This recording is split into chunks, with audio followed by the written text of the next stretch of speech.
नमस्कार दोस्तों।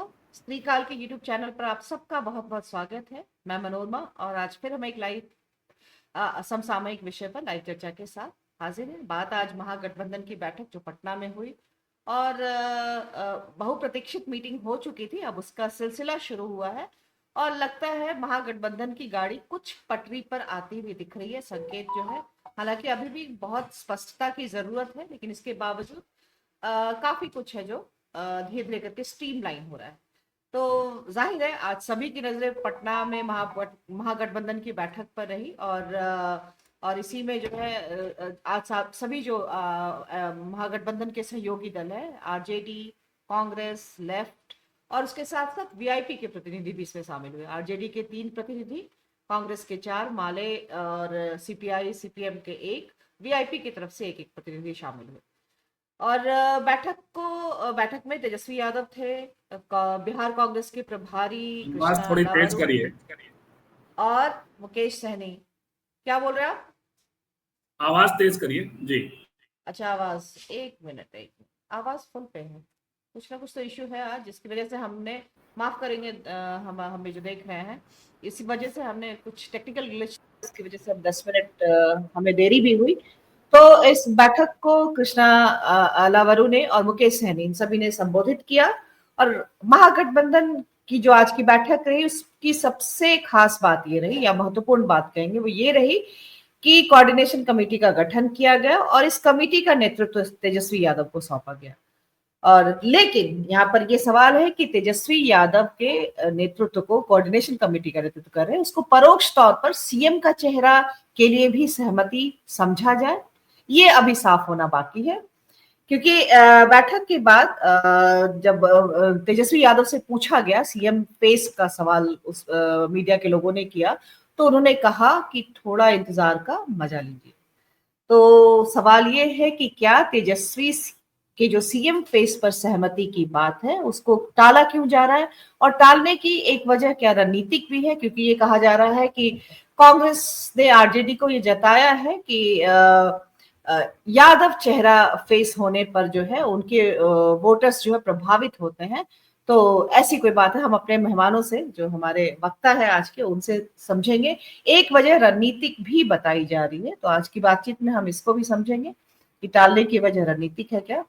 और दूसरी तरफ कृष्णा अल्लावरू ने कहा, एक और महत्वपूर्ण बात उन्होंने कही कि कॉमन मिनिमम प्रोग्राम जो है वो क्या रहेगा, इस बात पर हुई, इस बात पर सहमति हुई। और जो है पार्टी संगठन में प्रदेश, जिला और प्रखंड स्तर पर कोऑर्डिनेशन पूरी तरह से रहेगा। और जैसा कि बताया, नेतृत्व तेजस्वी यादव करेंगे और कोऑर्डिनेशन कमेटी के तहत जो काम है वो ये है कि जो भी चुनाव के इर्द गिर्द कामकाज होगा वो होगा, और सीट बंटवारा, मैनिफेस्टो, ये सब कुछ, तो यानी कि अभी सीट बंटवारा, मैनिफेस्टो, ये सब अभी आगे इस पर हम देखेंगे, अगली जो बैठक होती है और उसके आगे जो बैठक होती है, इन सब में एक राय निकलेगी या सहमति बनेगी। और और ये मुकेश सहनी और उसके बाद तीनों दलों ने जो है 20 साल के डबल इंजन की सरकार पर चोट किया, तगड़ा प्रहार किया। खास तौर पर तेजस्वी यादव ने उनको खटारा सरकार कहा, बोला कि डबल इंजन जो सरकार है उसको परिभाषित किया उन्होंने कि भ्रष्टाचार और अपराध, डबल इंजन यही है। और मोदी ने अपने 11 साल के जो है प्रधानमंत्रित्व काल में बिहार को ठगने का काम किया। उन्होंने तुलना भी करने की बात की कि तुलना करिए, बताइए कि बिहार को क्या मिला, गुजरात को क्या मिला 11 साल में, जब से वो प्रधानमंत्री बने हैं। तो इस, और बिहार जो है हर चीज में पीछे है, प्रति व्यक्ति आय में, निवेश में, शिक्षा में, तमाम जो है इस पे वो पीछे है। तो इस बार की लड़ाई तेजस्वी यादव के साथ साथ कृष्णा अल्लावरू, मुकेश सहनी, सभी ने कहा कि भ्रष्टाचार और बिहार जो है अपराध मुक्त भारत के, बिहार के लिए है, और इस बार की लड़ाई जनता के लिए है। तो आज हम इन सब पे बात करेंगे। एक दूसरी तरफ एनडीए का भी अभी क्या चल रहा है, सीएम फेस को लेकर के वहां भी जो है तमाम तरह के हुआ। एक और नेता है, उनका भी बयान आया, लेकिन फिर नीतीश कुमार को लेकर के बार बार जो है सहमति जो है वो, या नीतीश कुमार का बार बार नाम आगे किया जाता, और बाकी उसमें जो दो लोग अलग हुए, चाहे वो हम जीतन राम मांझी की बात थी या फिर पशुपति पारस की, उसमें हमने बात की ही थी, तो वो तमाम चीजें उसके साथ साथ है। और आगे एक पप्पू यादव का भी एंगल है जो 100 सीटों की बात कर रहे हैं कांग्रेस के लिए, और कम से कम कोशी अंचल जो है वहां पर वो 24 सीटों की बात करें। तो हम उस सब पर बात करेंगे। हम अपने मेहमानों का स्वागत करते हैं, उन्हें स्क्रीन पर लेकर आते हैं।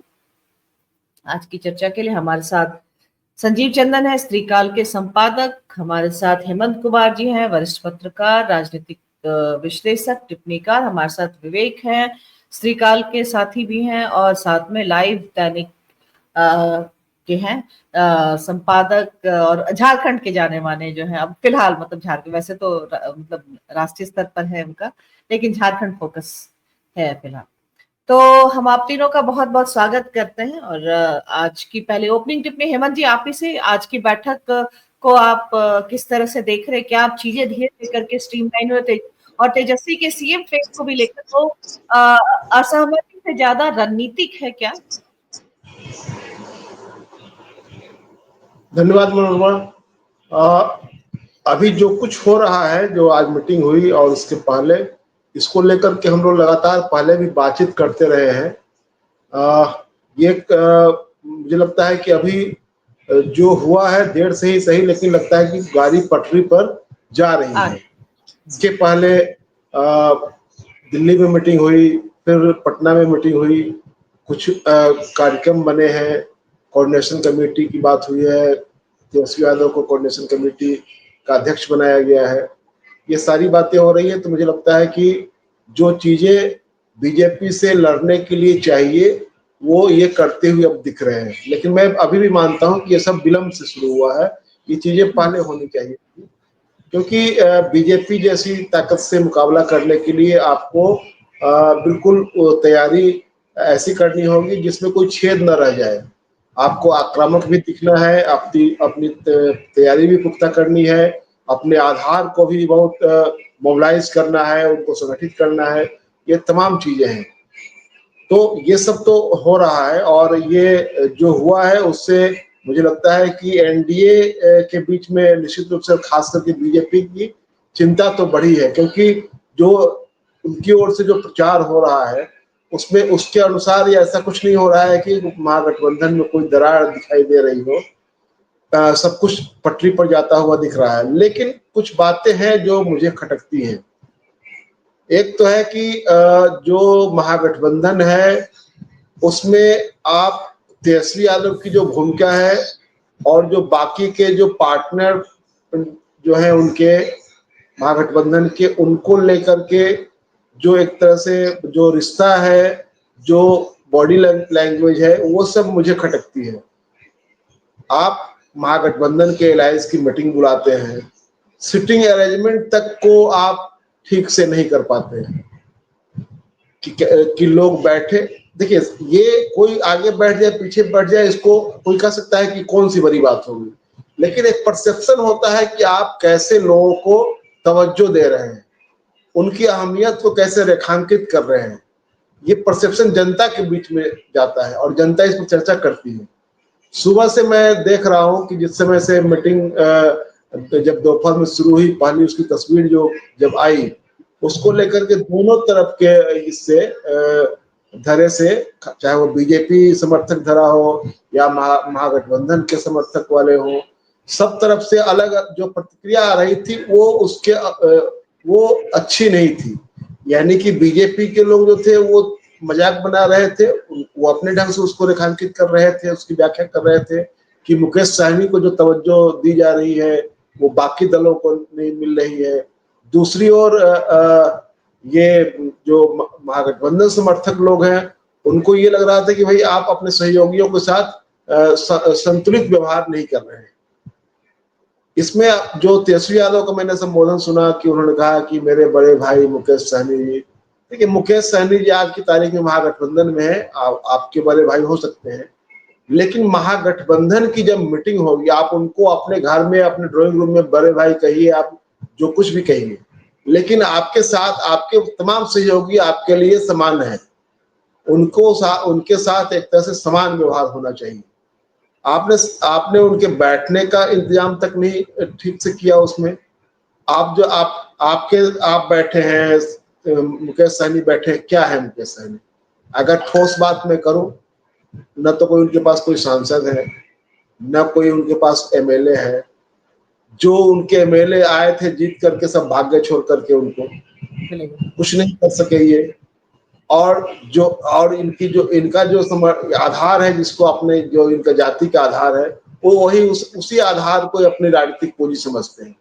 लेकिन उसको लेकर के आप एक राजनीतिक पार्टी भी है, एक राजनीतिक पार्टी के रूप में आपका व्यवहार क्या है? आप पॉलिटिकल स्पेस में कौन सा काम कर रहे हैं? किसी मुद्दे पर कोई धरना प्रदर्शन जुलूस, कोई लड़ाई भिड़ाई, चाहे किसी उत्पीड़न के सवाल पर, चाहे महंगाई बेरोजगारी के सवाल पर, इनकी पार्टी का राजनीतिक व्यवहार क्या है? कुछ नहीं है। अब सिर्फ एक एक डमरू बजा रहे हैं कि इनको आरक्षण चाहिए, मल्लाहों को, अति पिछड़ी से में जो है मल्लाह, उनको शेड्यूल कास्ट का दर्जा मिलना चाहिए। तो ये जो एक तो इनका राजनीतिक व्यवहार जो है वो देख लीजिए। दूसरी तरफ जो तेजस्वी यादव का इनके साथ जो रिश्ता है, तो ये इनके बड़े भाई हैं। अब बाकी के लोग कौन है आपके? जो सीपीआई के हैं लोग, सीपीआईएम के हैं, सीपीएम के हैं, इन लोगों के लिए क्या जगह है आपके पास? उसमें सीनियर बहुत मतलब सारे सीनियर लेफ्ट इग्नोर दिखा आप, मतलब आप ये कहना चाह रहे हैं? मैं ये कहना चाहूँ कि बहुत सारे सीनियर लोग हैं जो, और सीपीआई की ताकत को या सीपीआईएम की ताकत को उसके संसदीय ताकत से भी आप आंक सकते हैं, और उसके संसदीय ताकत से बाहर जाकर के भी आंक सकते हैं। वो एक पॉलिटिकल फोर्स है जो इस पॉलिटिकल स्पेस में अपने ढंग से अपने अपने राजनीति और सिद्धांत के अनुसार वो अपना काम कर रही है। तो उसका पॉलिटिकल पूरा उसका पॉलिटिकल जो एक्टिविटीज है, उसकी जो पूरी जो दिशा है, वो सब साफ साफ दिख रही है। तो ऐसी स्थिति में आप अगर चाहते हैं कि महागठबंधन में एकजुटता हो, एक वाइब्रेंसी हो, मैं बार बार ये बात कहता हूं कि आप एनडीए को देख लीजिए। एनडीए की जितनी मीटिंग हुई है जिलों में, जिसको जिला कार्यकर्ता सम्मेलन का नाम दिया गया था, एनडीए की जिला कार्यकर्ताओं का सम्मेलन, उन सम्मेलनों में जो भी एनडीए में जो पार्टी शामिल है, उसके तमाम प्रदेश अध्यक्ष गए। सीटिंग अरेंजमेंट कैसी थी? लंबा सा मंच बनता था, सभी प्रदेश अध्यक्षों की कुर्सी एक साथ एक लाइन में लगती थी। फोटो जो सेशन होता था उसमें सबकी तस्वीरें एक साथ खींची जाती थी। तो एक वो अपने प्रेजेंस से अपनी एकजुटता, उस एकजुटता में एक जो वाइब्रेंसी है उसको दिखाने की तमाम कोशिशें उनकी ओर से होती है। आपकी ओर से क्या होता है? आप एक तो आप जिस तरह से बात करते हैं, जिस तरह से चीजों को लेकर के आते हैं, लगता है कि आप कितने महान विद्वान और ये हैं, जिसके जिसके तो वो भी है। और दूसरे अपने सहयोगियों के साथ आपको बिल्कुल ही संतुलित व्यवहार करने की दिशा में काम करना पड़ेगा। ये ठीक नहीं लगता है, क्योंकि इस पर चर्चा हो, मैंने कहा ना कि दोनों ही धड़े में चर्चा हो रही है। वो बीजेपी के लोग इसका मजाक बना रहे हैं, और जो आपके समर्थक हैं वो इसको लेकर चिंता जाहिर कर रहे हैं कि आप इस तरह से जो कर रहे हैं ये ठीक नहीं लग रहा है। तो एक तो ये ठीक करने की जरूरत है। दूसरी ओर आप देखिए कि पप्पू यादव एक फैक्टर है महागठबंधन के लिए। पप्पू यादव मांग कर रहे हैं क्या कि सीमांचल जो इलाका है वो कांग्रेस का नैतिक आधार है वहां, और उस सीमांचल की सीटें जो है वो कांग्रेस को मिलनी चाहिए, और कांग्रेस को 100 सीटों पर चुनाव लड़ना चाहिए बिहार में। अब बताइए कि पप्पू यादव जी की हैसियत क्या है? वो एक सांसद है, वो मान न मान मैं तेरा मेहमान वाली स्थिति है। कांग्रेस की ओर से मांग करने वाले कौन होते हैं? वो इसको कौन किस रूप में? तो मैंने बहुत पहले इसी शायद संजीव जी से बातचीत के दौरान, आप भी शायद थी उसमें, मैंने ये कहा था कि इनका काम, इनको ये लग रहा है कि हमको अपनी इंडिपेंडेंट आइडेंटिटी को एस्टेब्लिश करने के लिए, उसको मीडिया में बनाए रखने के लिए ये जरूरी है कि इस तरह की बातें हम करें, क्योंकि कांग्रेस ने तो आपको कांग्रेस ऐसे ऑफिशियली आपको कोई जिम्मेवारी नहीं दे सकती है। दूसरी बात यह है कि आप जिस तरह से बात कर रहे हैं उससे ये लग रहा है कि बस आपको अपना जो छटपटाहट है, क्योंकि आपने अपनी पार्टी का विलय कर दिया होगा कांग्रेस में, अब आपके पास कोई पार्टी नहीं है जो जिस पार्टी के आधार पर आप चीजों को, लेकिन फिर बस आपका एक पर्सनालिटी कल्ट, एक पॉलिटिक्स है आपकी, और उसको लेकर के ये कर रहे हैं। तो इससे मुझे लगता है कि पप्पू यादव जो कुछ भी कर ले, लेकिन ये इतिहास सिद्ध बात है ये कि पप्पू यादव अपने लिए कोई एक सांसदीय क्या चुनाव जीत सकते हैं, कहीं एक एमएलए का चुनाव जीत ले सकते हैं अपने लिए, लेकिन पूरे बिहार में दूसरा कोई किसी को जिताने की हैसियत नहीं है उनकी। ये कई चुनावों में देखा गया है। तो पप्पू यादव के साथ दिक्कत ये है कि वो अपने आप को जो पैरेलल खड़ा करने की जो एक महागठबंधन में कुछ लोगों को लगता है कि हम समानांतर रूप से एक नेतृत्वकारी भूमिका में खड़े हो जाए, चाहे वो पप्पू यादव हो, चाहे कन्हैया कुमार हो। अब देखिए कन्हैया कुमार पदयात्रा के बाद वो गायब है, कहीं नजर नहीं आ रहे हैं। अरे उसके बाद आप बिहार के विश्वविद्यालयों के कैंपस में तो घूम लेते, नौकरी दो पलायन रोको, ये स्टूडेंट का बहुत बड़ा, यूथ का बहुत बड़ा मुद्दा है। आपको ये करने से किसने रोका हुआ? आप एनएसयूआई के प्रभारी हैं, तो आपको चाहिए था कि आप स्टूडेंट्स के बीच में जाते। स्टूडेंट की बहुत सारी समस्याएं हैं जो आपको आपकी बात हो, आप वहां बात रख सकते हैं। आप जेएनयू के प्रेसिडेंट रह चुके हैं, आपकी बात गंभीरता से सुनी जाएगी वहां पर। तो ये होता हुआ नहीं दिख रहा है। और एक और बात कि जो मीडिया का जो पूरा रवैया है उसको देखिए, उसको लेकर के भी इन लोगों को चिंता नहीं है। मीडिया एक तो लगातार इनको इंडी गठबंधन लिखता है, इसमें से कोई आपत्ति करने नहीं जाता है, कोई इनकी मैंने गर्दन नहीं पकड़ता है कि हमको तुम इंडी क्यों लिखते हो, बोलते क्यों हो। क्या एनडीए को एनडी बोला जाता है?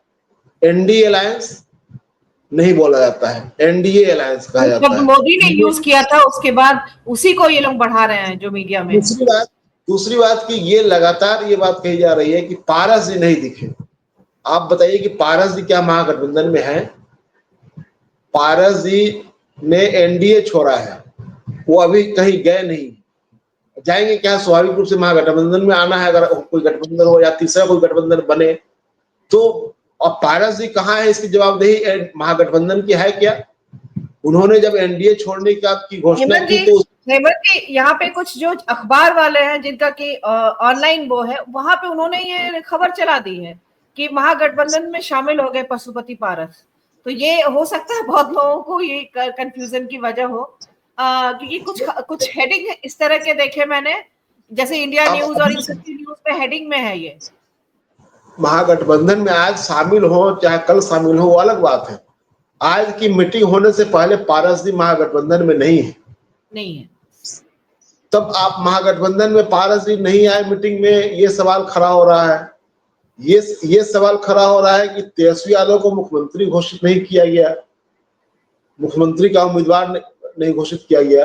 तो एक तो मुझे लगता है कि मीडिया के सवाल पर भी, क्योंकि देखिए राजनीति और चुनाव इन तमाम चीजों को साधने की कला है। आप मीडिया को कैसे साधते हैं? अगर मीडिया आपके खिलाफ जानबूझ करके नैरेटिव तैयार कर रहा है तो कहीं ना कहीं आपको स्ट्राइक तो करना पड़ेगा, कहीं ना कहीं तो आपको बोलना पड़ेगा इन चीजों को। आपको गर्दन पकड़ने से क्या दिक्कत है? आप गर्दन भी नहीं पकड़ते हैं ऐसे लोगों की कि जो एक फॉल्स नैरेटिव आपके खिलाफ चलाते हैं।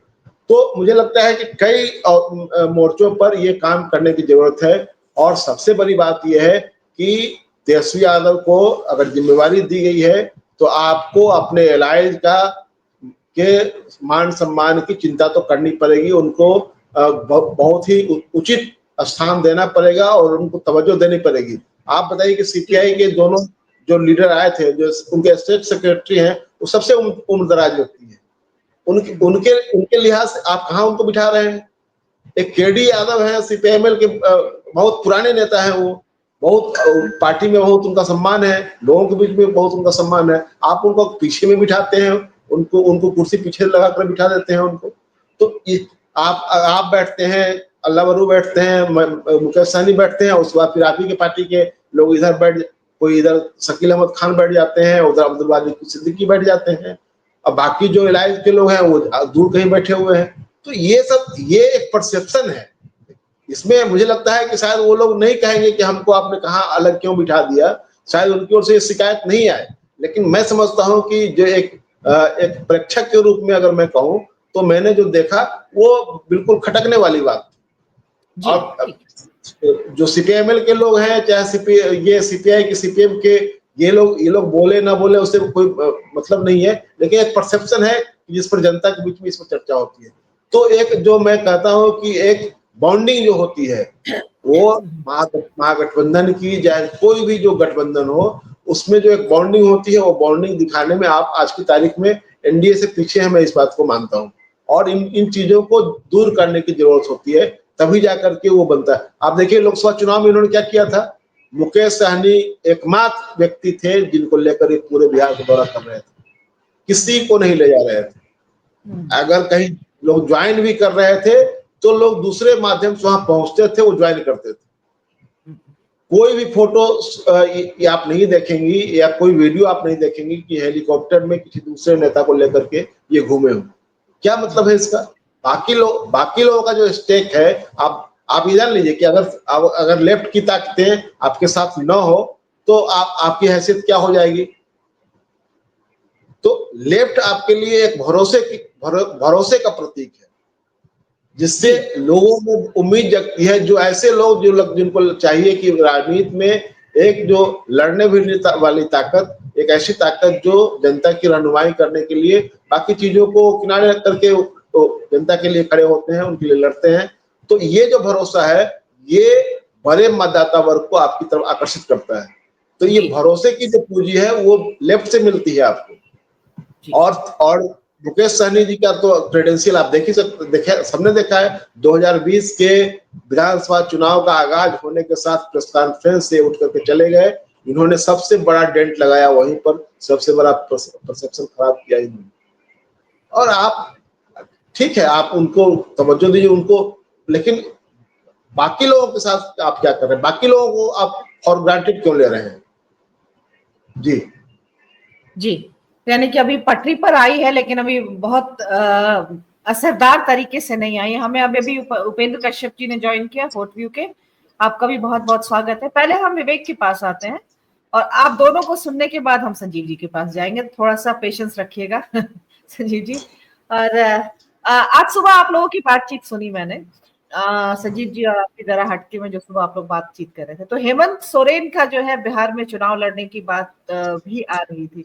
तो इसको किस तरह से है, थोड़ा सा उसमें भी हम जानना चाहेंगे। और अभी आज की बैठक को महागठबंधन की जो बैठक हुई उसको लेकर के भी विवेक आप कैसे देख रहे हैं? मुकेश सहनी को बहुत ज्यादा प्रोमिनेंस मिलना और लेफ्ट का जो है एक तरह से उसको उसकी उपेक्षा, और जिसकी ज्यादा जिम्मेदारी फिलहाल कांग्रेस से ज्यादा जिम्मेदारी आरजेडी की है कि उनके साथ बेहतर तालमेल है, और लीड भी वही कर रहे हैं।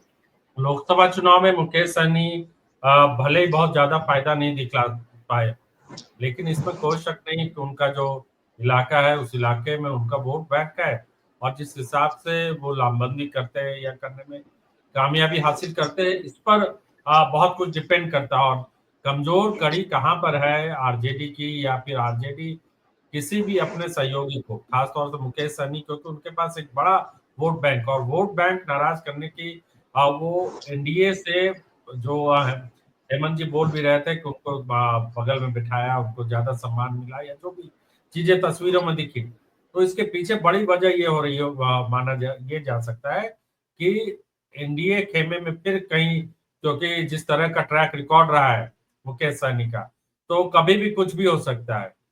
तो एक तो उनको उनके समर्थकों के सामने ये दिखलाने की कोशिश हो रही होगी राजनीतिक तौर से कि मुकेश सहनी का बहुत सम्मान है, अभी भी सम्मान है, आगे भी रहेगा, इस तरह की कोशिश नजर आ रही है।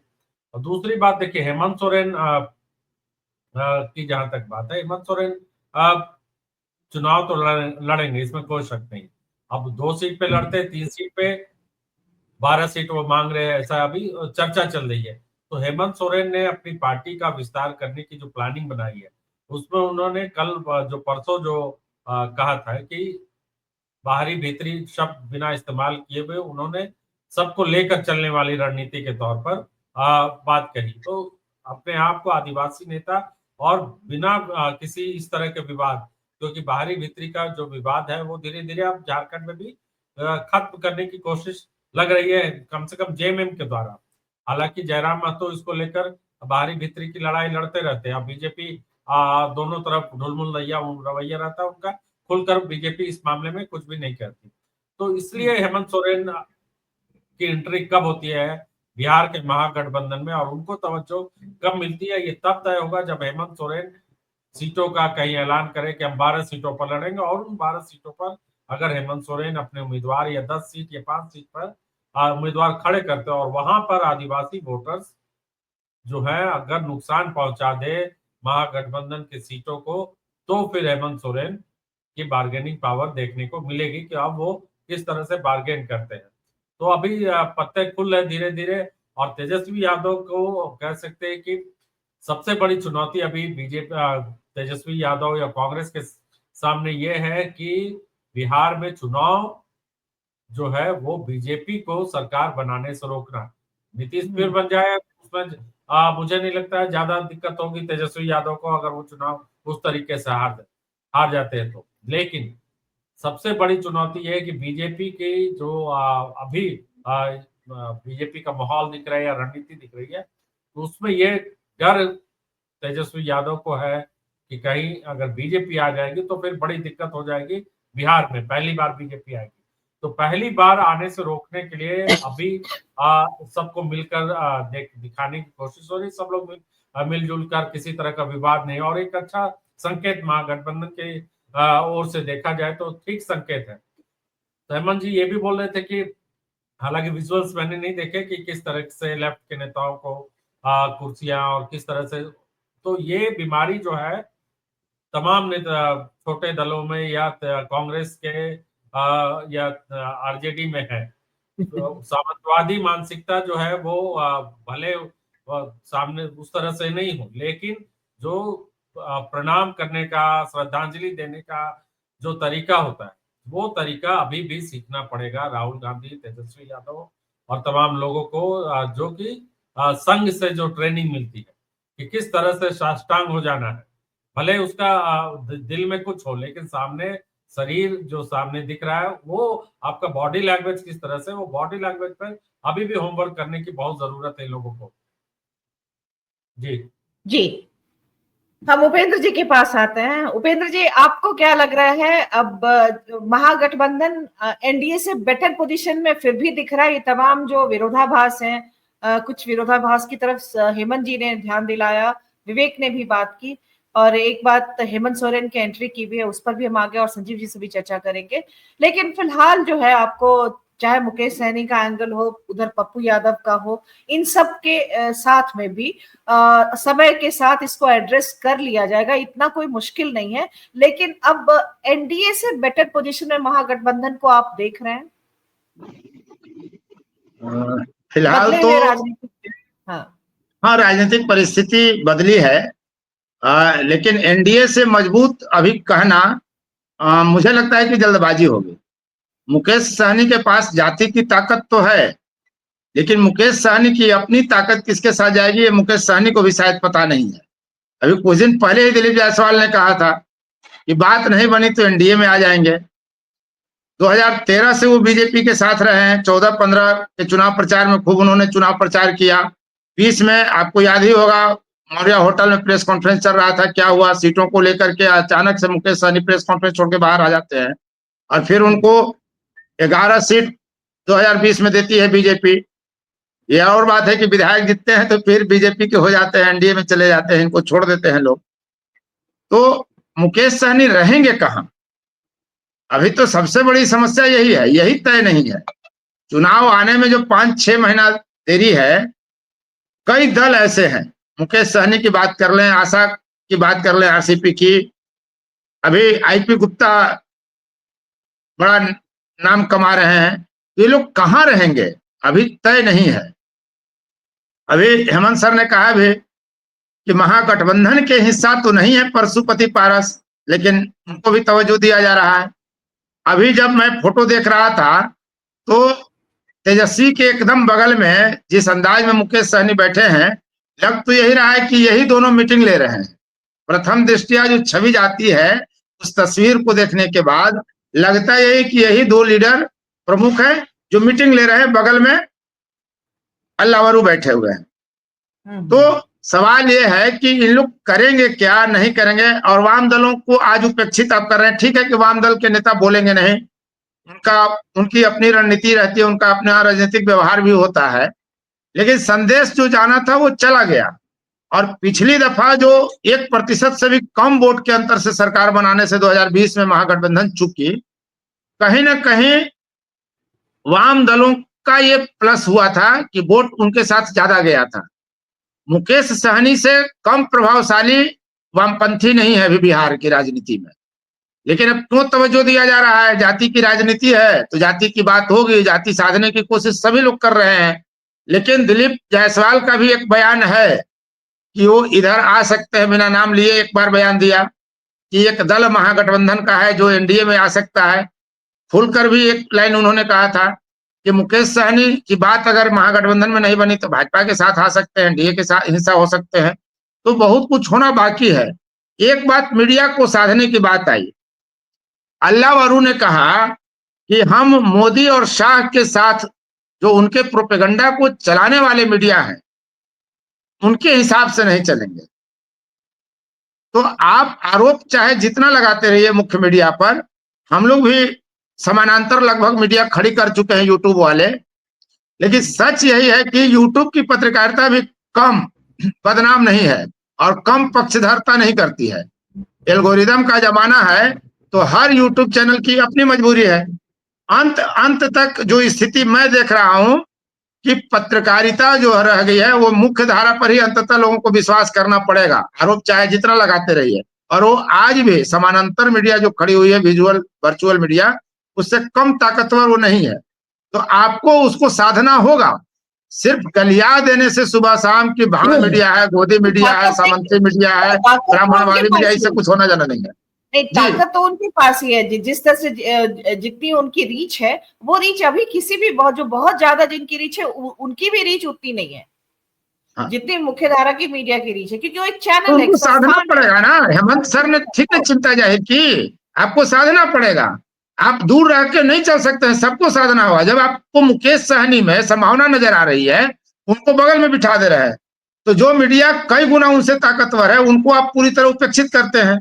तो जब किसी की हम उपेक्षा करेंगे तो मेरी प्रशंसा थोड़ी ही करेगा, मेरा सकारात्मक पक्ष थोड़ी ही बाजार में लाएगा। इसलिए बाजारवाद का युग है, आपको इसको समझना पड़ेगा कि मीडिया भी बाजार है और बाजार में कोई पूरी तरह लिबास जकड़ करके खड़ा नहीं रहता, सबके लिबास उतरते रहते हैं मौका बेमौका, जहां जिसको लाभ है। राजनीति में भी वही हो रहा है। तो आप मीडिया से एक तरफा उम्मीद क्यों करते हैं? राजनीति में भी आप वही कर रहे हैं, जिसमें भी थोड़ी सी ताकत दिखती है उसको बगल में बिठा लेते हैं। जिसकी संभावना लगती है कि ताकत इनकी छीन हो रही है तो उनको दूसरी तीसरी चौथी पंक्ति में कुर्सी दे देते हैं। तो आपको संतुलन तो बिठाना होगा। ये कह देना कि मुख्य धारा की मीडिया जो है प्रोपेगेंडा खड़ी करती है, तो राहुल गांधी की जो यात्रा रही उसमें भी तो यूट्यूबर्स को आप खरीद करके ही ले गए, कैब दिया आपने, गाड़ी दी, रहने खाने की व्यवस्था दी, तो ये भी खरीदना है। अब कौन कितना में बिक रहा है, ये अपनी ताकत के हिसाब से बिकता है। तो बिक्री सबकी हो रही है, चाहे नेता हो, चाहे राजनीतिक दल हो, चाहे मीडिया हो, बिकाऊ सब है। आपको संतुलन साधना होगा। इसीलिए कभी कभी पत्रकारिता के बीच में मेरे साथ अगर कहीं कुछ समस्या समझ में आती है तो संजीव जी की एक बात याद आती है कि आप उपेंद्र भाई इतना संतुलन साध कैसे लेते हैं? साधना तो पड़ेगा, वरना दोनों तरफ खाई है आज की तारीख में। और हेमंत सोरेन की जहां तक बात है तो बिहार झारखंड के जो सीमावर्ती क्षेत्र है उसी में उनका प्रभाव रहेगा। वो ऐसा नहीं है कि पूरी शेड्यूल कास्ट के वो नेता हो जाएंगे। दूसरी बात कि कितनी सीटें हैं जहां शेड्यूल कास्ट प्रभावशाली है। बिहार झारखंड की जो सीमाएं हैं वहां के कुछ विधानसभा क्षेत्र में 10-20 हो सकते हैं जहां प्रभावशाली भूमिका हो। जी आप शेड्यूल ट्राइब की बात कर रहे हैं? हाँ, आदिवासी की बात कर रहे हैं। हाँ। तो कितने आदिवासी हैं? 8% के करीब में। 8% बिहार में 1%। बिहार में 1% है, लेकिन कई विधानसभा क्षेत्र ऐसे हैं जहां पॉइंट में कुछ है, 0.0 के बाद कुछ आएगा। हमारे यहाँ गिनती की संख्या है। ओबरा विधानसभा क्षेत्र ले ले, औरंगाबाद जिला ले ले, रोहतास का जिला ले ले, तो अगर रोहतास का जिला लेते हैं हम, तो जब कोयमूर पहाड़ी पठार का जो क्षेत्र है आपको वहां सासाराम विधानसभा क्षेत्र हो जाएगा और डेहरी विधानसभा क्षेत्र में कुछ हिस्से में थोड़ी बहुत संख्या है। कहाँ है? तो बहुत प्रभावशाली होंगे, बहुत चमत्कारिक कुछ होना है, ऐसा है नहीं हेमंत सोरेन का। सब बार्गेनिंग कर रहे हैं, देखिए किसको कितनी सीटें मिलती है। सब बार्गेनिंग कर रहे हैं, गेम खेल रहे हैं अपनी अपनी सीटें बढ़ाने की, उपस्थिति दर्ज कराने की चुनौती है।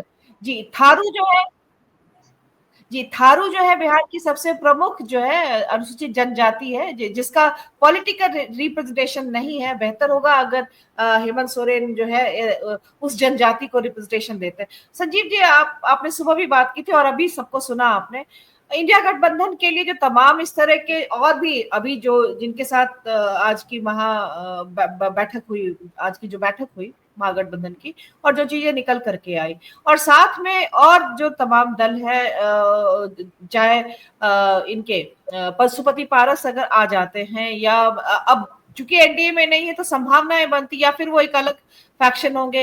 एक ये भी कहा जा रहा है कि जो दलित वोटर छिटके हैं आरजेडी से, वो उनके मार्फत जो है उनको आकर्षित किया जा सकता है। तो ये एक बात है। चिराग पासवान क्योंकि आए नहीं, चिराग पासवान को पहले मतलब लालू प्रसाद यादव खासतौर पर चाहते थे कि आरजेडी से जुड़े, ये बात थी। तो इसको आप मतलब कि महागठबंधन की ताकत आज की तारीख में आप देख रहे हैं कि जितना ज्यादा और दलों को रिप्रेजेंटेशन दिया जाएगा, वो दरअसल उसे जो असुरक्षित या इनसिक्योर फील करने के बजाय इनकी रणनीति ज्यादा वो है कि इसको ज्यादा डाइवर्स बनाते हैं। तो ये एक बेहतर चुनौती होगी। आपको क्या लगता है? नहीं, देखिए मनोरमा, सबसे पहली बात कि आरजेडी, आपने आज का जो शीर्षक रखा था, जनता चाहती है जंगल राज की वापसी, क्या करेगी बीजेपी? हाँ, मैं उसकी भी बात कर तो हाँ, इस बातचीत के बैकड्रॉप में सी वोटर का लगातार ये दूसरा बार जो सर्वे आया है, वो बैकड्रॉप है। और पहली बार भी 43% के साथ तेजस्वी यादव जनता की पसंद थे, और अभी 36%, 41% था और अभी 36% है, 36% है। तो यानी जनता तो तेजस्वी यादव को पसंद कर रही है। इसी लिहाज से आपने शीर्षक भी व्यंग में रखा था कि जंगल राज का मामला है। यदि यदि यदि यदि आंकड़े ये कह रहे हैं कि 43% की पसंद और दूर दूर तक उनके कोई नहीं है, 15% पे फिर आ जाते हैं प्रशांत किशोर, और फिर उससे नीचे चले जाते हैं 17 पे आते हैं, 15-17, 2% और बढ़ा, और नीतीश कुमार और घट के नीचे चले गए 13% पे। तो एक तो ये बैकड्रॉप है। इस बैकड्रॉप में आरजेडी के पास एक ठोस वोट बैंक है, ये उनकी ताकत है। रिजल्ट कहता है कि जहां जहां सीपीआई एमएल की ताकत थी, वहां वहां लोकसभा की सीटें निकली है। यानी आरजेडी और सीपीआई एमएल एक संयुक्त ताकत है, या लेफ्ट को भी साथ में रख लीजिए, तो एक संयुक्त ताकत है। अब आज की जो बैठक थी वो क्या है? आज की जो बैठक है वो जरूरी बैठक है, बैठक होनी ही चाहिए थी। बहुत सारे कंफ्यूजन फैल रहे थे, अभी भी फैल रहे हैं। अभी भी यदि बैठक के पहले पप्पू यादव अलग से प्रेस कॉन्फ्रेंस कर रहे हैं, तो कांग्रेस क्यों नहीं कहती है कि भाई इनका हमसे कोई मतलब नहीं है, कांग्रेस के बारे में क्यों बात कर रहे हैं?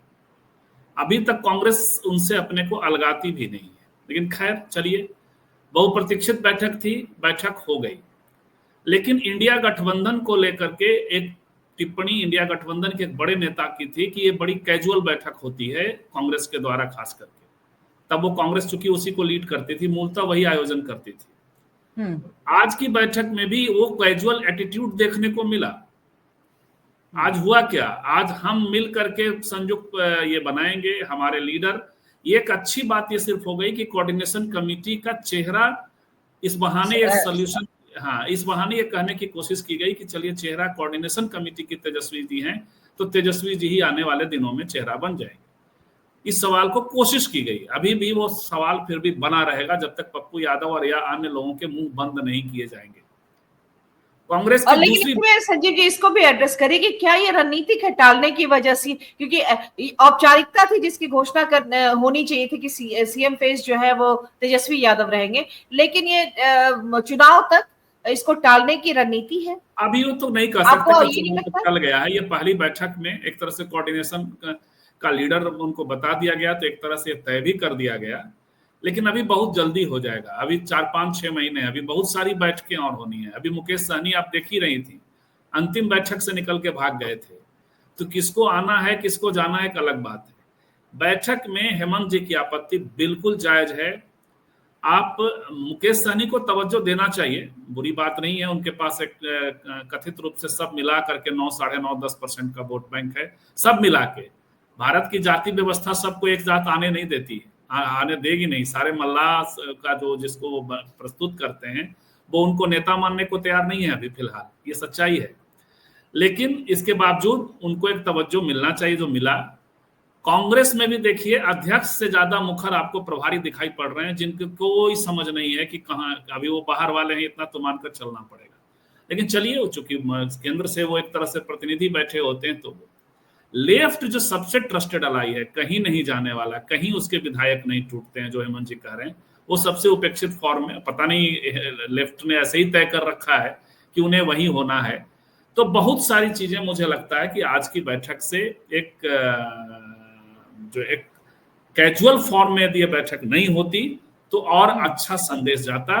लेकिन चलिए, देर आयत दुरुस्त आयत, पहले आप कम से कम एक बार बैठे हैं और कोऑर्डिनेशन कमेटी का चेहरा बना करके ही सही एक बात को आपने सॉल्व करने की कोशिश की है कि तेजस्वी यादव ही नेता होंगे। एक बात मैं और बता रहा हूं मनोरमा, कि यदि तेजस्वी यादव चेहरा नहीं हुए तो सबसे पहले भगदड़ कहां मचेगी, जरा बताइए मुझे। तमाम पत्रकार यहां बता सकते हैं। सबसे पहली भगदड़ कांग्रेस में मचेगी, क्योंकि तेजस्वी यादव यदि चेहरा नहीं होंगे, तेजस्वी यादव के चेहरे पर तो और कभी और बातचीत आपको करना चाहिए। दोनों के पक्ष विपक्ष भी है, विपक्ष भी हैं तो पक्ष भी है। पक्ष है कि आप नहीं रहेंगे। दरअसल जब मैं इंट्रो में बात कर रही थी, भगदड़ मचेगी। मैं बात पूरी कर लूं, क्योंकि मैंने कहा क्योंकि यदि गठबंधन किसी कारण से टूट गया या आप अलग जाएंगे तो आप संभाल नहीं पाएंगे। आपके विधायक जीतने के लिए चुनाव लड़ेंगे ना, कि हारने के लिए चुनाव लड़ेंगे। अभी से ही अलग अलग विधायक अलग अलग कहने लगे हैं। भले कांग्रेस ने अभी तक चेहरा नहीं कहा है, लेकिन कम से कम मैंने आधा दर्जन विधायकों को सुना है जो तेजस्वी को चेहरा कहते हैं। तो कहना पड़ेगा, नहीं तो मुश्किल हो जाएगी। तो आप ही क्या भगदड़ मच जाएगी। जी मनोरमा, ठीक है। आपने सही याद दिलाया। होता है आज हम लोग 10 मिनट देर से शुरू किया, वीडियो दिखाना चाह रहा था थोड़ा सा, जो जिसकी चर्चा सब मैं अपनी बात पूरी कर लूं। तो टेक्निकल ग्लिच भी था, जिसकी वजह से जो एक बहस का एक दूसरा जो हिस्सा था वो यही था कि सी वोटर में सबसे जो जनता की पसंद तेजस्वी यादव जो है वो चुने गए हैं। उस सर्वे में सबसे ज्यादा उन्हीं को वोट मिले हैं। और उसके साथ साथ ये भी है, तो हमने बात की थी कि जनता जो है मूड में है जंगल राज की वापसी उसको चाहिए। या तो एजुकेशन सर आप जस्टिस हटा लीजिए अपने नाम के आगे से। जी, इसकी व्याख्या मैं करता हूँ उसके बाद। जी मनोरमा, ठीक। तो ये बात थी, हमें इस पर भी बात करनी थी। हम अब दूसरे दौर में करेंगे, लेकिन साथ में मैंने देखा कि बहुत सारी टिप्पणियां हैं जिसको आज ली जानी चाहिए बातचीत को आगे बढ़ाने के लिए। तो वो भी एजुकेशन से मैं ये संवाद करना चाह रहा हूँ। 9वीं फेल को बिहार की कमान नहीं मंजूर है। अब बताइए, भारत का संविधान, अब जस्टिस हटा लीजिए या तो, भारत का संविधान जब 1947 में जब 1950 में ये हुआ तो लोगों ने यूनिवर्सल फ्रेंचाइज दिया है सर।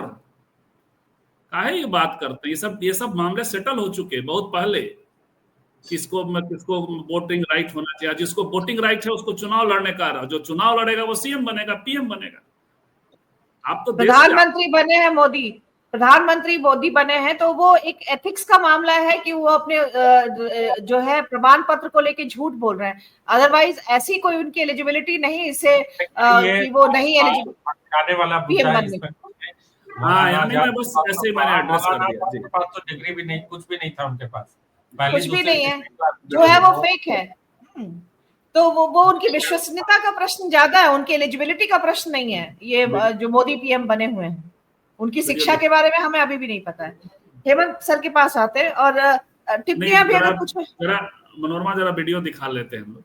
हाँ, वीडियो देख लेते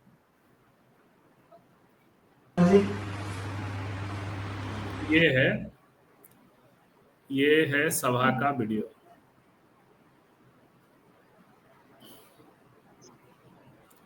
शुरू के आप देखिएगा हेमंत जी, शुरू की 5-6 कुर्सियां आपको पहले 4-5 लोग जो आरजेडी के लोग हैं और कांग्रेस के लोग हैं, ऐसा लग रहा है कि 5-6 लोगों के बाद लेफ्ट की शुरुआत होती है। आप देख लीजिए, तेजस्वी जी हैं, मुकेश जी हैं, लावरू साहब हैं, ये हैं अब्दुल बारी सिद्दीकी हैं। हाँ, मतलब 5-6-8 लोग पहले आगे बैठ गए हैं उधर से, उसके बाद इधर से, उसके बाद लेफ्ट शुरू होता है। राजेश राम जी हैं, उसके बाद आप देखिए केडी यादव और ये दोनों पर। खैर चलिए, जी, पर्ची भी लगी हुई है, जिसको बैठना है कुर्सी पे। लगी हुई है, अच्छा हाँ, लगी हुई है। जी। ठीक है। इस पे टिप्पणी पहले ही हेमंत जी कर चुके हैं वीडियो पे। हमने जब वीडियो नहीं दिखाया था उसके पहले वो कर भी चुके हैं। कुछ टिप्पणियां भी हैं जिसको हम लोग साथ के साथ में फ्लैश करेगा तो उसको भी लेंगे। बाकी जो है हम जो बहस का हमारा दूसरा हिस्सा था, हम अब इसके ऊपर जो एक तरह से जनता ने हम वैसे सर्वेक्षणों का बहुत ज्यादा भरोसा नहीं करते हैं। मनोरमा, इस पर कोई टिप्पणी करना चाहें? चाटुकारिता का हद है संजीव चंद्र। यार क्या आप जस्टिस हटा दीजिए। किसकी आजकल जानकारी? तेजस्वी यादव से न मेरी कोई मुलाकात है, न गप है, न सप है, न तेजस्वी यादव। आप समझिए, आप यदि भारत के संविधान को नहीं मानते तो ये सब बातें बंद कर दीजिए। एक वैसे एक और टिप्पणी थी, जी, एक और टिप्पणी थी हम सभी के बारे में कि कैसे बिहारी जो है वो चर्चा कर रहे हैं पॉलिटिक्स पे, है ना, थर्ड पे। वो टिप्पणी तो किसी की थी, वो गाली कर दे के आ जाते हैं कि कोई कुछ भी कर लो गपशप, जीतेगा तो हाँ, मोदी ही, थर्ड जीतेगा रेट तो ऐसा आज कुछ हर है। व्यक्ति पत्रकार है और पत्रकारिता सिखाने वाला गुरु बन गया है हर व्यक्ति। ये बात समझिए संजीव जी, इसके पीछे का खेल ये है कि जैसे कोई किसी को गाली देता है तो आप उसकी जांच करते हैं। अब उसकी हाँ। जांच में आप पहुंचते हैं उसके यूट्यूब चैनल पे, अब फिर उसके यूट्यूब चैनल का तो एक नहीं, थोड़ा सा गप बिल्कुल इग्नोर करना चाहिए, लेकिन थोड़ा सा गप कर देते हैं। चलिए, और देखिए, मोदी जी 9वीं फेल, यार वो तीसरी फेल बता चुके हैं। राजीव शुक्ला का इंटरव्यू देखिए, उन्होंने वो स्कूल कभी नहीं गए हैं, ऐसा उनका काम। हम लोग नहीं जानते उनकी डिग्री के बारे में, हम लोग बिल्कुल नहीं जानते हैं। ठीक है, जी, चलिए हम बात एटलीस्ट तेजस्वी के बारे में जानते हैं कि वो 9वीं फेल है, आप लोग जैसे कह रहे हैं, लेकिन हम प्रधानमंत्री के बारे में नहीं जानते क्या फेल है क्या पास है। डिस्कशन को अब डिस्कशन पे ही रखा जाए। जी, ठीक है, चलिए। तो हेमंत जी के पास आते हैं। हेमंत जी, जैसे हम लोग वैसे इस तरह के सर्वेक्षणों पे बहुत यकीन नहीं करते, लेकिन फिर भी आया है एक सर्वेक्षण, उसमें जो है पहली पसंद और उनको अच्छा खासा 45% के करीब जो है बिहार की जनता ने अगले सीएम के तौर पे देखा। और अक्सर जो है यंग जो युवा जनता है उनकी भी वॉइस जो है वो तेजस्वी के साथ में रहती है, अगर वो बहुत ज्यादा भाजपा के फोल्ड में नहीं है तो। खास तौर पर जो उनका वोटर वर्ग है वो एक युवा चेहरा के तौर पर, इसीलिए शायद। लेकिन एक और है कि नीतीश कुमार से ज्यादा प्रशांत किशोर को मिला, वो दूसरी पसंद बने हुए हैं। हालांकि उनके भी राजनीति हाल फिलहाल में जिस तरह से जो है गांधी मैदान की रैली के बाद उनकी संभावनाओं को किस तरह से आप देख रहे हैं, एक तरह से सबने बोला कि वो पटाखा जो है वो जो फूट गया इस तरह का। तो ये इन सब चीजों को आप मतलब, और दूसरा ये कि लगातार भाजपा के द्वारा जंगल राज का जो है वो खड़ा किया जा रहा है। जैसे जैसे चुनाव नजदीक आ रहा है हमला किया जा रहा है। आज जिस तरह से इन लोगों ने हमला किया, एक नए सिरे से परिभाषित किया उन्होंने, 20 साल 11 साल, प्रधानमंत्री के 11 साल और इन दोनों की सरकार के 20 साल। 20 साल का मतलब अपराध और भ्रष्टाचार, ये है डबल इंजन सरकार। बिहार को क्या क्या मिला इसका भी हिसाब किताब, और जो बिहार का जो तमाम मापदंडों पे पीछे उन सब का भी जिक्र किया। तो कहने का मतलब है कि क्या अब तेजस्वी में जो है जनता का भरोसा देखकर ये आत्मविश्वास जगा, जंगल राज को वो रीडिफाइन कर रहे हैं। देखिए मनोरमा, पिछले विधानसभा चुनाव में तेजस्वी यादव महागठबंधन की ओर से बड़े नेता के रूप में उभरे थे। सरकार बनते बनते रह गई थी इनकी। तो तेजस्वी यादव तो अनडिस्प्यूटेड है, वो साफ साफ दिखाई दे रहा है कि विपक्ष के में एक ऐसा लीडर है जो जिसके नेतृत्व को लेकर के कोई उसमें कोई उसको चैलेंज नहीं है। तो जो लोग सर्वे कर रहे हैं उनके लिए तो तेजस्वी यादव एक अनिवार्य तत्व है, उसको इनकार नहीं कर सकते, चाह कर भी नहीं कर सकते हैं। उनकी मजबूरी है कि उनको तेजस्वी यादव को एक नंबर पर रखना पड़ेगा। अब रही बात बाकी लोगों का क्या है, तो जो इन लोगों के लिए नीतीश जी के बारे में जो कुछ कह रहे हैं वो निश्चित रूप से हम लोग भी उस तरह की बात कह रहे हैं कि नीतीश जी जो है आज की तारीख में अपने पराभव के दौर से गुजर रहे हैं। लेकिन उसमें जो सबसे जो अहम बात जो है, जो ध्यान देने वाली बात है, वो है प्रशांत किशोर का। प्रशांत किशोर का मोहरा गांधी मैदान में पिट गया।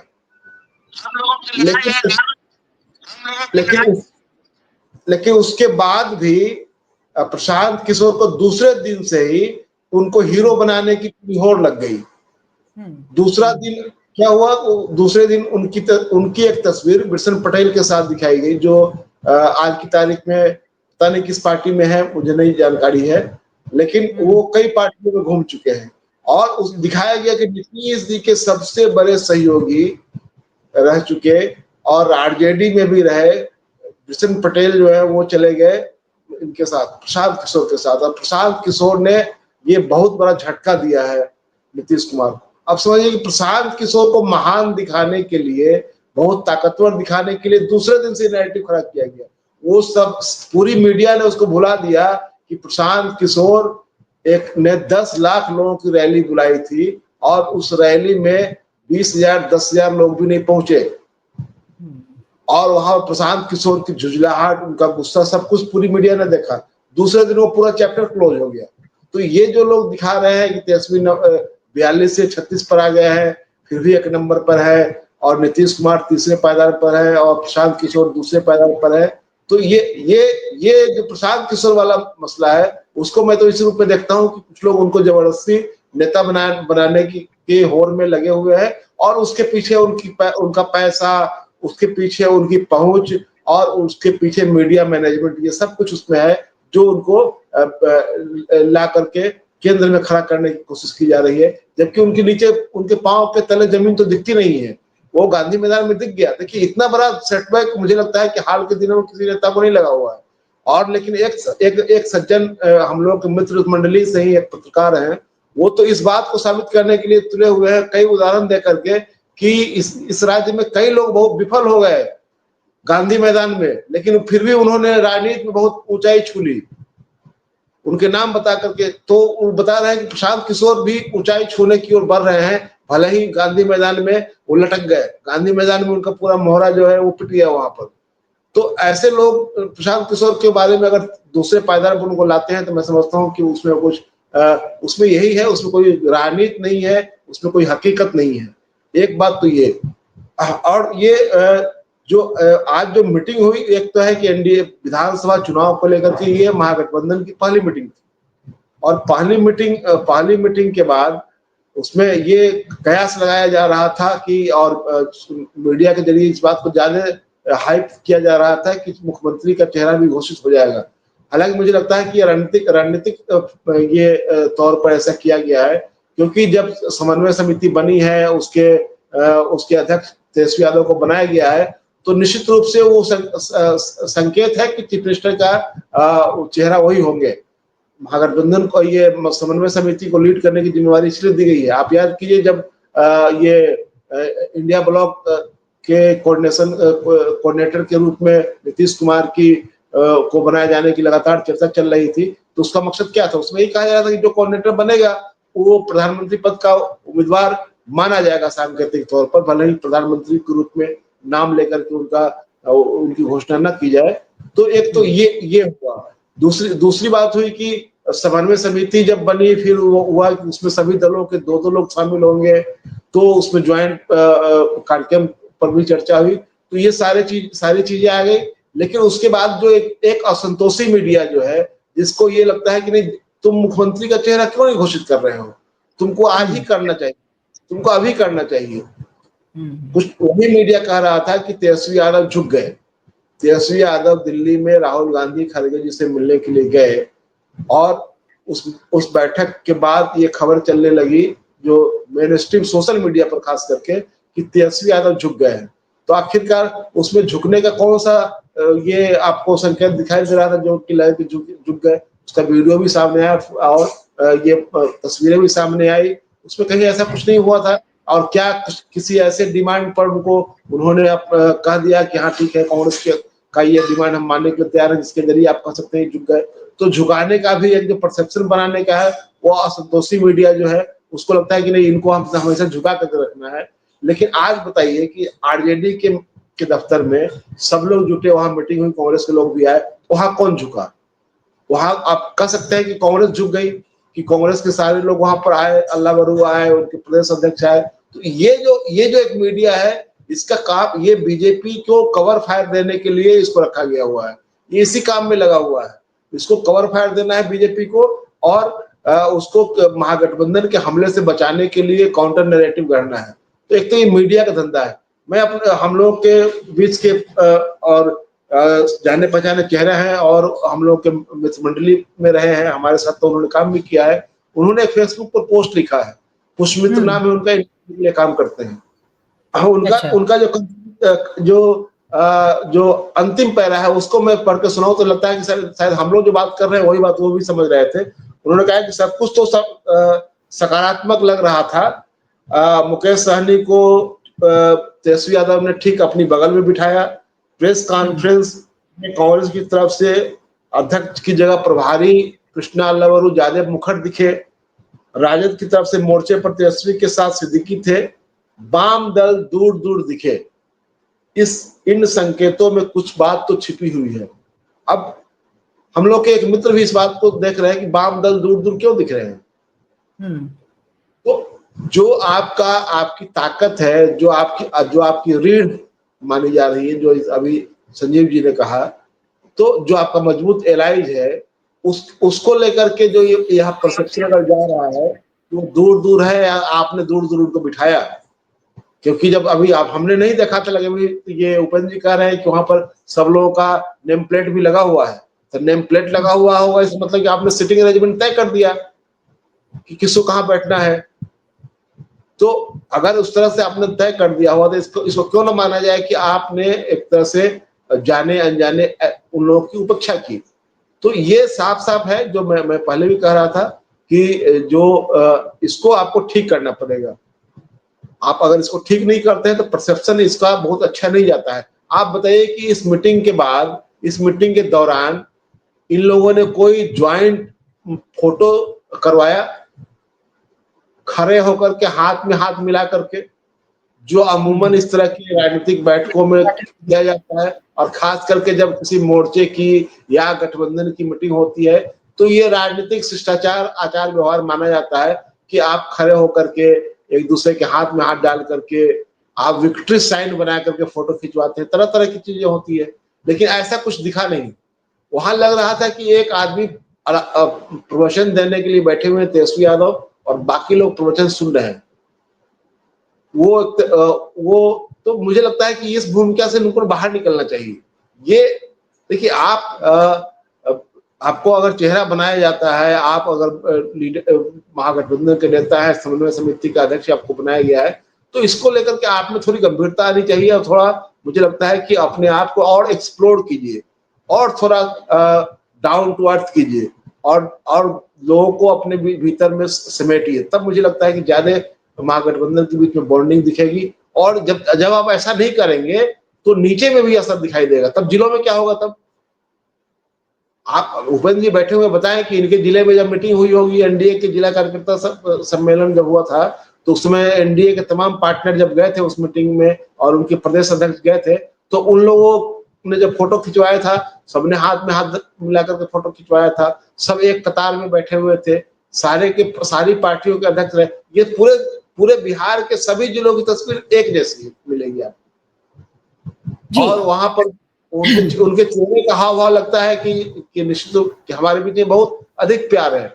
जैसा कि ये दिलीप जायसवाल ने अभी हाल में कहा भी है कि हम तो एक दूसरे से इतना स्नेह और प्रेम करते हैं कि कभी हम बीजेपी के घर में आते हैं तो कभी बीजेपी वाले जेडीयू के घर में जाकर मीटिंग करते हैं। तो ये जो है, ये आप बताइए कि ये अगर कोई उनके खेमे से ये बात कही जा रही है और हम लोग इस पर चर्चा कर रहे हैं, तो इसका मतलब है कि बातें हैं कहीं ना कहीं धरातल पर, इस पर चर्चा हो रही है कि भाई आप कम से कम सबसे पहला तो काम यह है कि आपस में एकजुटता दिखाइए, आपस में स्नेह दिखाइए कि हम एक दूसरे का सम्मान कर रहे हैं, एक दूसरे के प्रति समर्पित हैं और हाथ में हाथ मिला करके आगे बढ़ेंगे। जी ठीक है, चलिए हम उपेंद्र जी के पास आते हैं। उपेंद्र जी, जैसे कि सी वोटर सर्वे के ही संदर्भ में बात करें तो भाजपा का भी कहना था कि ऐसा सर्वे तो होता रहता है, इसका कोई भरोसा नहीं होता है। हालांकि खुद वो अपने सर्वे को हमेशा आगे करते हैं, तो मतलब कटाक्ष किया इस पर जो जनता की पसंद के तौर पे उभरे उनके नेता। अपनी पसंद के सर्वे की प्रशंसा सब कोई करता है, अपने विरोध में जब लेकिन सी वोटर सर्वे उनका जाता है नहीं, तो सबको इसको खारिज करता है। लेकिन सी वोटर उनका नहीं है, आरजेडी का उसमें कोई भूमिका नहीं है कि उन्होंने अपने लिए सर्वे करा, उन्होंने किया इस तरह से।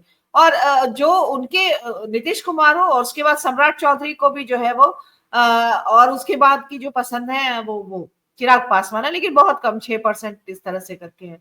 तो ये ऑर्डर है। तो भाजपा का जो है, आपको क्या लग रहा है, मतलब एक लगातार असुरक्षा के उसमें अब जा रही है भाजपा, क्योंकि एनडीए बिखरा बिखरा इसको सा लग बहुत रहा तवज्जो है। देने की जरूरत नहीं है सर्वे को।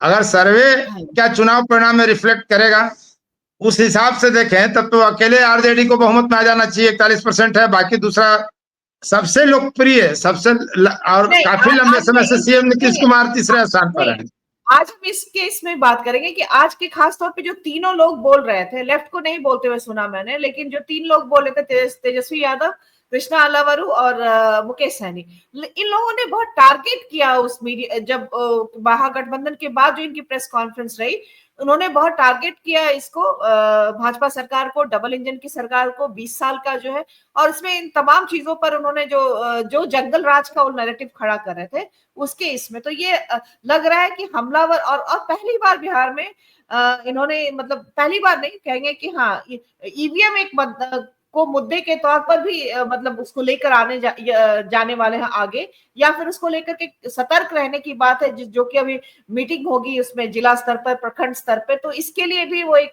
मैकेनिज्म की बात कर रहे हैं, जो है ईवीएम को लेकर के, या वोटों के साथ जो होता है उसको लेकर के भी। तो ये भी मतलब इसकी तरफ से पहली बार नहीं कहेंगे, लेकिन हाँ, इसमें ये इसकी बात की गई कांग्रेस की तरफ से।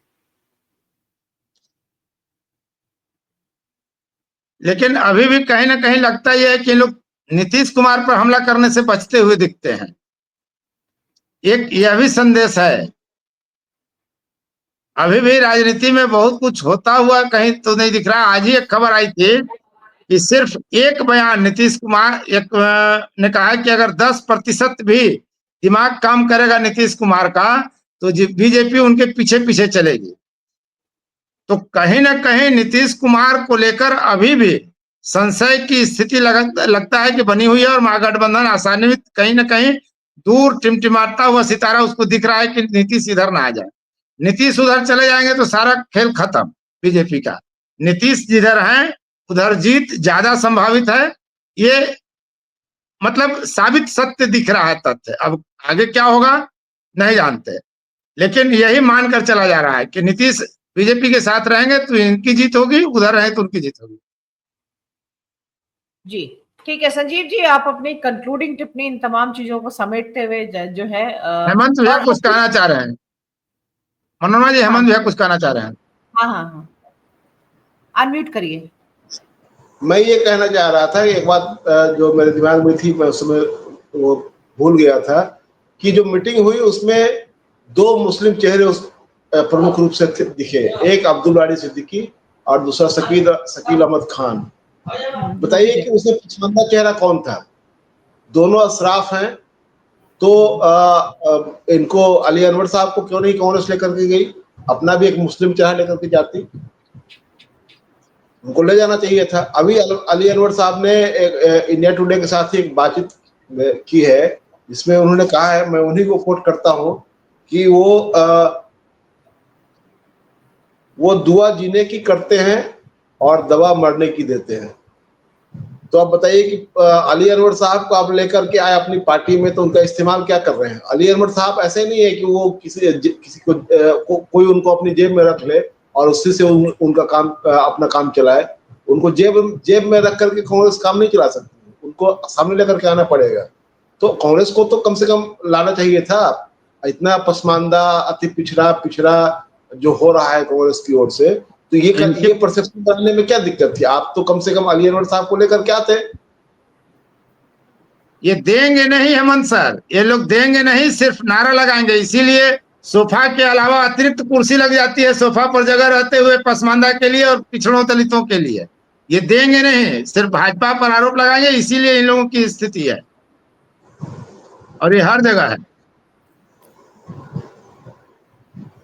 जी जी मनोरमा, मुझे कुछ ये तस्वीर जो दिखला रहे हैं दर्शक भी देखे, दर्शक ने भी बोला है कि फोटो तो खिंचवाई थी, हमसे चूक गई है, तो फोटो खिंचवाई है। देखिए ये वैसी वाली फोटो आ गई हेमंत जी। चलिए उसको मैं करेक्शन कर लेता हूँ कि चलिए फोटो कम से कम खिंचवाई हमने देखी। देखिए अल्लाह साहब हैं, वो फिर से वही तस्वीर है, तस्वीर की कथा वैसी है, लेकिन चलिए तस्वीर में, अब चूंकि टाइम भी ये हो गया है, मनोरमा यदि आपने मुझे समअप करने के लिए कहा नहीं, तो विवेक आ गया तो विवेक से एक आखिरी टिप्पणी ले लेते हैं, जो भी हो। नहीं हाँ। ठीक है, बहुत देर हो गया। आप देखिए इसमें अभी शुरुआत कब से, हम संजीव जी ने जो बोला कि बातचीत शुरू हुई है, हाँ, पिछले बार और उसके पहले के रिकॉर्ड को देखिए तो बहुत कंफ्यूजन चल रहा है। सबसे जरूरी है कि जो महागठबंधन की तरह दिखे, अभी तो नहीं पार्टी दिखे। शुरू हुई है, लेकिन डर इसके पहले कि एंटी पुलिस बुला लेगी, ताकत और साहस बहुत जरूरी है, क्योंकि पुलिस भी तो पीछे पीछे पड़ी हुई है। उनकी महागठबंधन की रणनीति ठीक चल रही है उस हिसाब से देखे तो, कि कम से कम मीटिंग हो रही है, आगे कौन बैठ रहा है, पीछे कौन बैठ रहा है, ये अलग मसला हो सकता है कि राजनीतिक समझ अभी उस तरह से नहीं है।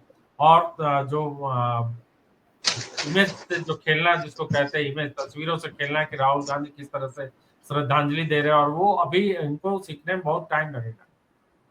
जी, लेकिन संजीव जी समअप करने से पहले एक कि जो अभी नीतीश कुमार की जिस तरह की कमजोर छवि आई, उसने भी बिहार की जनता को एक मैसेज दिया है भाजपा के लिए, जो इस तरह से इसको एक कम से कम एक संकेत तो मान सकते हैं कि वैसा समर्थन उनके किसी मुख्यमंत्री चेहरे को नहीं मिल रहा है। उसके यहाँ तक कि प्रशांत किशोर को मिल जा रहा है, लेकिन भाजपा के किसी चेहरे को वो स्वीकार्यता नहीं मिल रही है। अगर मान लीजिए उन्होंने कुछ हजार में भी सर्वे किया है, तो जो स्वीकार्यता आप तेजस्वी के लिए और नीतीश कुमार के लिए, तो और नीतीश कुमार का कमजोर पड़ना ये भी एक फैक्टर बन रहा है तेजस्वी के, क्योंकि अब उनको विकल्प के तौर पे देखा जा रहा है दोनों तरफ के लोगों का, जो पारंपरिक रूप से जेडीयू और उनके वोटर रहे हैं दोनों में। एक विश्लेषण में अजित द्विवेदी का सुन रहा था एक जगह पे, और मैं उनसे सहमत हूं।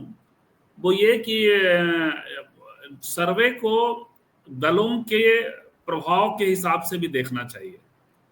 तो 43% यदि इन्हें मिल रहा है तेजस्वी यादव का, तो आरजेडी का वोट बैंक और वोट पैट के हिसाब से भी उसको तुलनात्मक तरीके से दिखेगा तो सही है, उसमें संकट कहाँ है।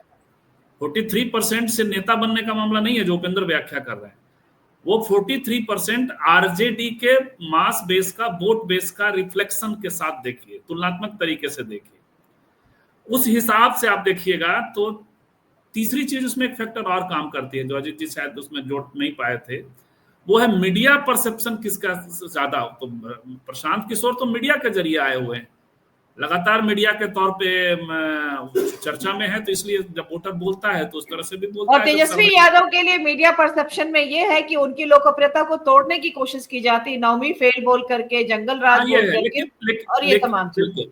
लेकिन उनका 32% से 35% का ऐसे साइज और दूसरी चीजें जो है वो आश्चर्यजनक जरूर है नीतीश जी के लिए कि वो लगातार ये हो रहे हैं। तो वो भी आश्चर्यजनक तब नहीं है जब लगातार सीन में डिस्क्रेडिट किए जा रहे हैं वो ना। हम लोग तो बात कर ही रहे हैं इसी बात को, कि डिस्क्रेडिट करने का एक अभियान है जिसके तहत वो स्वतः ही दृश्य से गायब हो जाएं। जो हालांकि एक बात सही है जो विवेक जी कह रहे हैं, जो विनय जी की व्याख्या होती है कि अंतिम दौर तक, मरते मरते तक जयललिता का इस्तेमाल हुआ है, या उड़ीसा में नवीन पटनायक का इस्तेमाल हुआ है।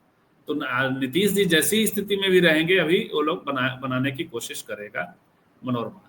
लेकिन फिर भी अंतिम टिप्पणी यही है, तभी तो कुछ ट्रैक से हट करके टिप्पणी आती है, फिर वापस फिर से नीतीश कुमार की तरफ चले आते हैं। बिल्कुल, लेकिन मेरी अंतिम टिप्पणी यही है कि देर आयत दुरुस्त आयत, इनको आना चाहिए था, बैठक करनी चाहिए थी, बैठक कर रहे हैं। ऐसी चीजें और भी होंगी, अभी तो पार्टी शुरू हुई है वाले मैंने एंटी पुलिस जो बोला उसका अर्थ ये था कि कब एनडीए और वो कब ईडी और सीबीआई और दूसरी चीजें भी होंगी। अभी पशुपति पारस जी को आना है, आईपी गुप्ता को सेटल होना है, अभी बहुत कुछ होना है, बहुत सारे मसले। अभी चुनाव कहाँ, अभी तो डिक्लेयर भी नहीं हुआ, अभी तो 6 महीना बहुत आगे। और दूसरा कि कांग्रेस के जो है या गठबंधन के स्तर पर जो है वो पीछे के अनुभव भी हैं, तो हो सकता है आमतौर पर जो है लोग अपनी गलतियों से सीखते हैं, तो कांग्रेस के पास या आरजेडी के पास भी, दोनों मिलकर के गठबंधन के स्तर पर सीखने के लिए भी बहुत कुछ है। तो अगर उसको ध्यान में रख करके भी आगे की रणनीति निश्चित की जाती है तो वो भी उनके जो है हक में होगा और उनकी बेहतरी के लिए होगा। बाकी समअप जैसे किया गया, देर आए दुरुस्त है, जो गाड़ी है उसको पटरी पे आना चाहिए था। गठबंधन की राजनीति है तो और वो पटरी पर आती भी दिख रही है। अब स्पीड पकड़ना बाकी है और चीजों को थोड़ा और अलाइन होना बाकी है। उस पर भी हमारी नजर रहेगी और हम उस पर बातचीत करते रहेंगे। कल फिर हम मिलते हैं किसी और विषय पर। आप सभी का बहुत बहुत आभार, शुक्रिया, हमारे मेहमानों का और आउटसाइड पैनलिस्ट सभी का। नमस्कार। श्री राजेश कुमार जी, कांग्रेस के state president, PCC incharge Shri Krishna अल्लाह बरू, CLP leader assembly doctor Shakeel Ahmad Khan, CLP leader council doctor Madan Mohan Jha. समसामयिक विषय पर लाइव चर्चा के साथ हाजिर है। बात आज महागठबंधन की बैठक